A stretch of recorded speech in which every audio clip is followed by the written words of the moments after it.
आज हम प्राचीन भारत के इतिहास की गहराइयों में थोड़ा झांक रहे हैं।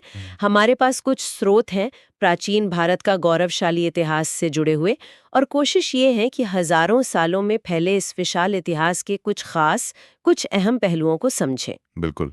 एक बहुत बड़ा कैनवस है ये। हाँ, तो चलिए सीधे चलते हैं। लगभग 2500 ईसा पूर्व सिंधु घाटी सभ्यता, हड़प्पा, मोहनजोदड़ो, ये नाम तो सुने हैं, पर इनकी खासियत क्या थी? खासियत, अरे कमाल की बात है। उनकी शहरी योजना सोचिए उस जमाने में। वही तो, मतलब परिकल्पित सड़कें एकदम सीधी, नालियां वो भी ढकी हुई, अन्न भंडार। जी हाँ, ये कोई अचानक बसी बस्तियां नहीं थी, पूरी तरह से प्लान्ड शहर थे। एक उन्नत शहरी संस्कृति का प्रमाण। आज के अर्बन प्लानिंग के लिए भी इसमें बहुत कुछ है ना? बिल्कुल। और उनकी लिपि, वो आज तक रहस्य है। हम उसे पूरी तरह पढ़ नहीं पाए हैं। अच्छा, ये तो और भी दिलचस्प है। खैर, इसके बाद आता है वैदिक काल, लगभग 1500 ईसा पूर्व। हाँ, वेदों का समय, संस्कृत भाषा का विकास, और यहीं हिंदू धर्म की, जिसे हम आज जानते हैं, उसकी शुरुआती जड़ें दिखती हैं। और वर्ण व्यवस्था भी। हाँ, वर्ण व्यवस्था की शुरुआत भी इसी काल में हुई। शुरू में ये शायद कर्म या व्यवसाय पर आधारित थी। लेकिन बाद में जन्माधारित हो गई। हाँ, समय के साथ वो ज्यादा कठोर और जन्माधारित होती चली गई। और इसी पृष्ठभूमि में करीब 6ठी शताब्दी ईसा पूर्व दो बड़े नाम सामने आते हैं, महावीर और गौतम बुद्ध। बिल्कुल। जैन धर्म और बौद्ध धर्म, ये सिर्फ नए धर्म नहीं थे, ये उस समय की स्थापित व्यवस्थाओं, कर्मकांडों और जाति प्रथा पर सवाल भी उठा रहे थे। अहिंसा, सत्य, आत्मसंयम, इन पर जोर था। हाँ, और ये सामाजिक सुधार के आंदोलन भी थे एक तरह से। बौद्ध धर्म का प्रभाव तो खैर असाधारण रहा। भारत से निकलकर मध्य एशिया, चीन, जापान तक फैला। दुनिया पर एक गहरी छाप छोड़ी इसने। अच्छा, फिर राजनीतिक पटल पर क्या हो रहा था? साम्राज्यों का उदय। जी हाँ, पहला बड़ा साम्राज्य जिसे हम जानते हैं वो था मौर्य वंश, करीब 321 ईसा पूर्व, और इसके सबसे प्रसिद्ध शासक अशोक। अशोक महान।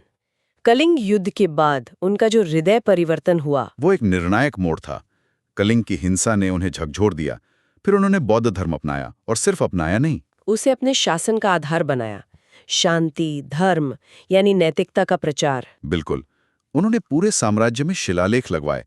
ये पत्थर पर लिखे संदेश थे, नैतिक आचरण और जन कल्याण की बातें। ये भारतीय इतिहास के शुरुआती लिखित प्रमाणों में से हैं, जो हमें सीधे उस युग से जोड़ते हैं। कमाल है। अच्छा, मौर्यों के बाद? गुप्त साम्राज्य, जिसे स्वर्ण युग कहते हैं। हाँ, 4ठी शताब्दी ईस्वी के आसपास, गुप्त काल। इसे अक्सर स्वर्ण युग कहा जाता है।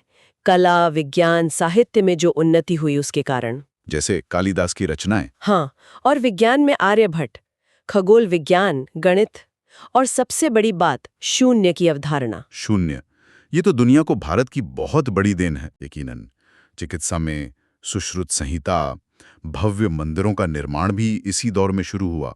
लेकिन क्या ये स्वर्ण युग वाकई सबके लिए सुनहरा था? मतलब आम आदमी के लिए भी? ये एक जरूरी सवाल है। देखिए, जाहिर है कि ये जो बड़ी सांस्कृतिक और वैज्ञानिक उपलब्धियां थीं, इनका सीधा अनुभव शायद अभिजात वर्ग या विद्वानों को ज्यादा हुआ होगा। लेकिन जो ज्ञान और कला के मानक इस दौर में स्थापित हुए, उनकी गूंज तो सदियों तक सुनाई दी। तो असर तो व्यापक था, भले ही अनुभव अलग-अलग रहा हो। ठीक है। और उत्तर भारत में जब ये सब चल रहा था, तो दक्षिण में क्या स्थिति थी? दक्षिण भारत भी उतना ही महत्वपूर्ण था। वहां चोल, चेर, पांड्य जैसे शक्तिशाली राज्य थे, खासकर चोल साम्राज्य। चोल, उनकी नौसेना के बारे में सुना है। हाँ, चोलों की नौसेना बहुत शक्तिशाली थी।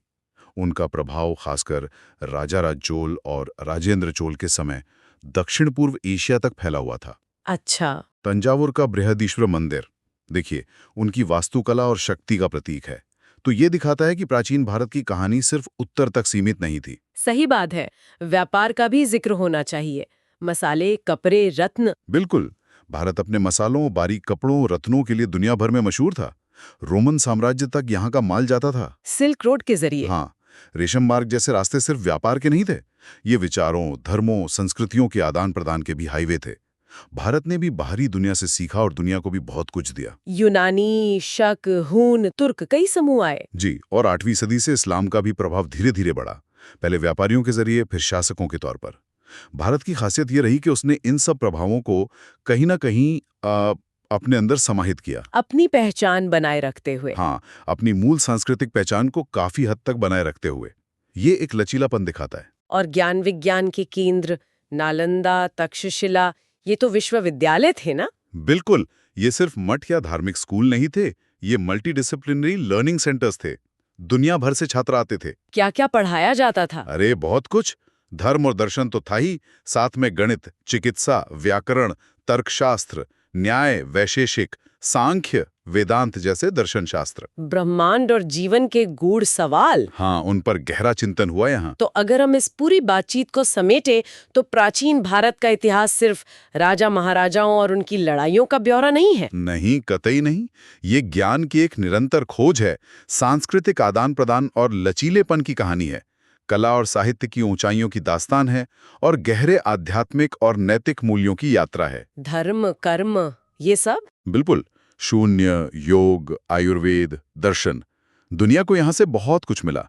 और शायद सबसे बड़ी बात ये कि इतनी उथल-पुथल, इतने बाहरी प्रभावों के बावजूद इसने अपनी एक पहचान और ज्ञान के प्रति सम्मान को बनाए रखा। सही कहा। तो अंत में एक सवाल सोचने के लिए छोड़ जाते हैं। प्राचीन भारत की ये जो क्षमता थी, बाहरी प्रभावों को अपनाते हुए भी अपनी जड़ों से जुड़े रहना, अपनी पहचान बनाए रखना, ये आज की इस तेजी से बदलती दुनिया में, इस ग्लोबलाइज दौर में कितनी मायने रखती है, और इसने भारत के आगे के सफर को कैसे दिशा दी होगी? ये वाकई एक दिलचस्प सवाल है जिस पर और सोचा जा सकता है।